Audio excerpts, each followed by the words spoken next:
This is expansion foam. Now I can give you tons of reasons to use this in and around the walls of your house, but today I'm going to give you one reason to use it in your bike.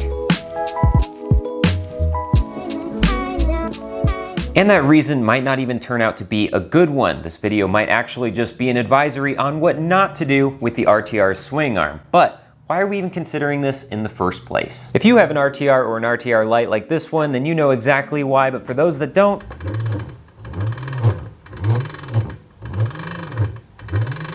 that's why. This bike has become notorious for the loud and creaky drivetrain, and that's even compared to other electric bikes in both twisting the throttle and just rolling it around the garage.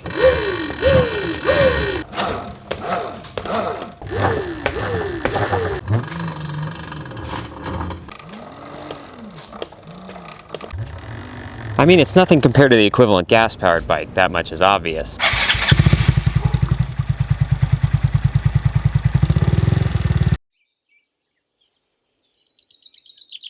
But it's still enough to draw some attention from your neighbors. Now the noise can be attributed to a number of things, and there's already some methods out there to address them. First of all, the motor is just noisy. There's no real getting away from that, it's just something to point out. Second is the chain. Some people will chalk this up to a stock chain that's a little rattly or improperly tensioned, and there are thicker chains available. The RLV from Electro Co is of course the most suggested, which is seen to lessen the sound. You should also regularly lube your chain no matter which chain you have, that will help as well. But my other bikes have similar chains and similar chain tension, so why aren't those as creaky? This brings me to my third item, and what I suspect is also contributing to this, the swing arm itself. This is a very cool swing arm. I love the design and the aesthetics that it brings, but this design also seems to create a little bit of an echo chamber where the motor is mounted. While this is built really well, the arms are hollow. I mean, all swing arms are, of course. Why would you want that much unsprung mass? The handling would be absolutely horrible. But what if we're able to fill that gap with something that's dense but not heavy? Which made me think about the design of my CRF 450 here. They did a lot of things to this bike to reduce the overall noise. There's engine guards with foam in them to reduce the engine noise, of course. But there's also drivetrain noise reducers as well,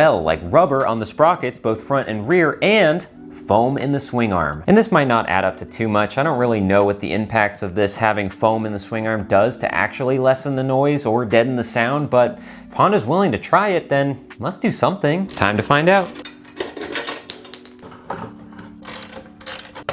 So far, all I've done is just taken off this swing arm just for better access to things, but my theory is already starting to ring true, quite literally, because when you take this and just give it a little tap of the hammer, it's literally acting like a tuning fork. Well, the time has come, no turning back now. My process for this is to fill both sides and going through the adjuster bolt. So I got my can here with an extra long tube, so I'll feed it all the way in here and just spray and move it out, and hopefully everything expands and does its thing. Well, it's the next day. We've allowed this to sit aside and allowed time for the foam inside of here to cure and harden, and right off the bat, I'm gonna say, this is not worth it. Don't do this. Unless we put this back together and this becomes absolutely 100% silent, like it's never even there, but I highly, highly doubt that. In fact, since I have it right here, we'll just do a little test right here like we did with the tuning fork before, and yep, it's still a tuning fork. That alone makes me highly doubtful that this is gonna have any kind of significant impact. But as well, with the process of doing this, it is incredibly messy. Oh geez, oh geez.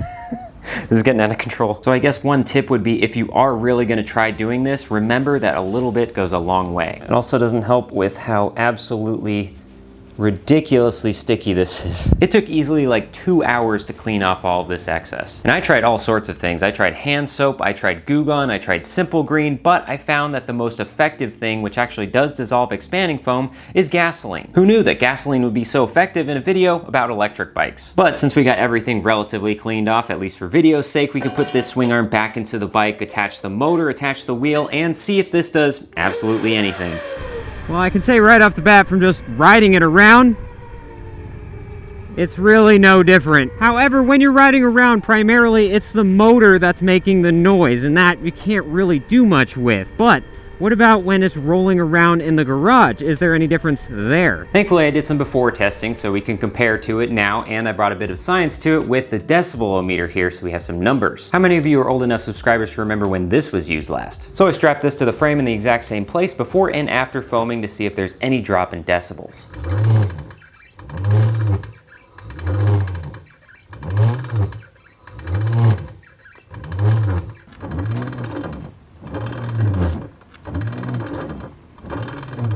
And there were. It's nothing mind-blowing, but it is quieter. And I also did some other tests, like giving it a small quarter throttle rev.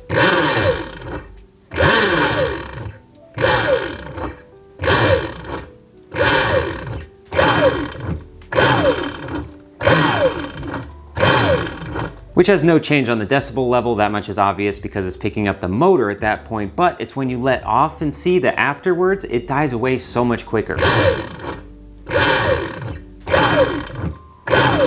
Same with rolling it through the garage.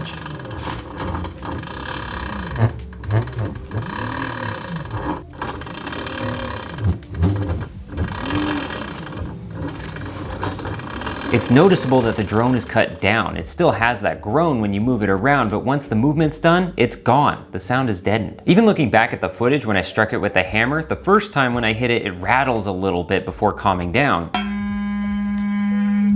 And the second time, it sounds solid. So as good as this is working, surprisingly, there is one more thing I want to add, and this is purely because I just have the materials on hand to see if it does absolutely anything, and that is foam insulation. This is just adhesive-backed foam with an insulating heat-resistant layer on the other side, and I had used this on my DRZ's skid plate because the engine noise was so loud that it was actually bouncing off of the skid plate and coming right up to me where my face was, so I could hear the engine over anything else. And after I put this stuff in, it worked pretty well for the DRZ. So I figured I can just take a small little chunk of this, cut it out and put it on the bridge of the swing arm where it actually is covering the motor, and maybe that would do something a little bit to lessen the noise of the motor. So I really don't think that that little foam piece that I put just over the motor really did anything, especially in a circumstance like this where, as you can hear it.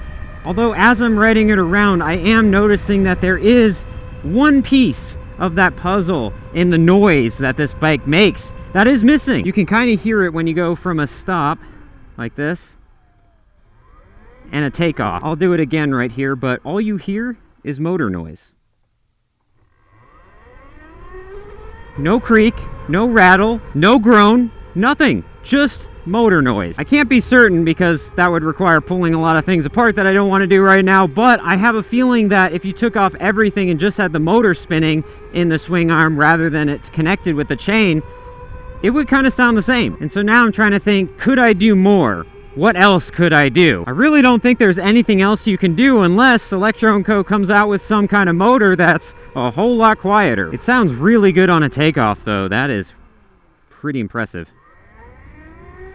So, did this do what I expected it to?